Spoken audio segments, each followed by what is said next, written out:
சுவாமி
இருந்தாலும்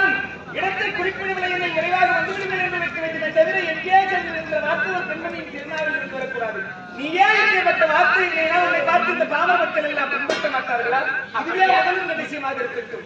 இப்போ எங்கே செல்வேன் தெரியுமா? எங்கு சுவாமி? பார்வதம் என்று படியளக்க வேண்டும் என்பதற்காக புறப்பட்டிருக்கு. பார்வதம் சென்று படியளக்க போகிறீர்களா? சுவாமி, பார்வதம் சென்று படியளக்கிறேன் என்று இருக்கிறீர்கள். அந்த பார்வதத்தை பாமர் மக்களுக்கெல்லாம் எந்த வடிவில் படியளப்பீர்கள்? உமா, இப்போது நீ பார்த்துக் கொண்டிருக்கிறாயே, இது ஒரு முகம். பாரதம் சென்று இந்த பாமரக்கூடிய பஞ்சத்தை தீர்க்க, பஞ்சத்தை போக்க, பஞ்ச வடிவிலே சென்று படியளக்க. ஆகையால் தான் எனக்கு பஞ்சமூர்த்தி, பஞ்சகிருத்தி, பஞ்சாட்சரம் என்ற பெயர் உருவானது. என்ன பஞ்ச வடிவிலே காட்சியளித்தீர்களா? சுவாமி, இதுவரையிலும் நான் பஞ்சமுகத்தை காணவே கிடையாது சுவாமி. ஆகையால் அந்த பஞ்சமுக சேவையை நான் காண வேண்டும் சுவாமி. இதுவரையிலும் யாரும் இந்த பஞ்சமுக சேவையை பார்த்தது கிடையாது. நீ பார்க்க வேண்டும் என்று இருக்கிறாய். இதனால் ஏதேனும் ஆபத்து நேர்ந்தது சுவாமி, நீங்கள் என்னதான் நினைத்தாலும் சரி, அந்த பஞ்சமுக சேவையை நான் காண வேண்டும். பெண்ணாக பிறந்து விட்டாலே பிடிவாதம் என்பதும் தன்னுடனே பிறந்துவிடுகிறது. பிடிவாதத்தை யாரால் மாற்ற முடியும்?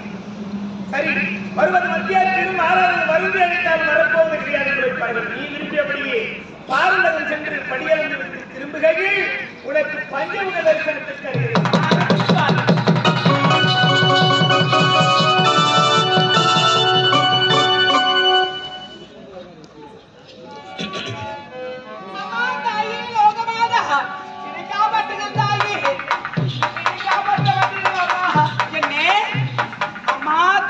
லோகமாதா என்று அழைக்கிறாயே, யார் நீ? ஆமா, அனைத்தையும் நான் அறிவேன். மகளே திலோர்தம்மா, கவலை கொள்ள வேண்டாம். பார்த்தாயே எனது கருவறை. இந்த கருவறைக்கு பின்னாலோ ஒரு நிறவலை இருக்கிறது. அதற்குள் நீரு, உன்னை நான் பார்த்துக் கொள்கிறேன். ஆகட்டும்.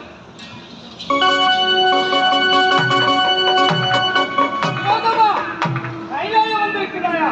நீ எங்கு சென்றாலும் உன்னை விடப் போவதில்லை. ஆமா, வந்ததும் கைலாயம். அத்தை மாமா இருப்பார்கள், அவர்களை பார்த்து விட்டு செல்லலாமே. மாமா, அத்தை அத்தை குறைத்துவிட்டு சென்றார். ஆஹா, சுவாமி உழைத்தவாரி பஞ்சமுகத்தோடு காட்சியளிக்கிறார்கள். சுவாமி, என்ன அழகு, எப்பேற்பட்ட அழகு. ஆழ்ந்த நிலையில் கலைக்க கூடாது. செய்ய வேண்டிய பதிவுகளை செய்துவிட வேண்டும். சுவாமி, அதை பாட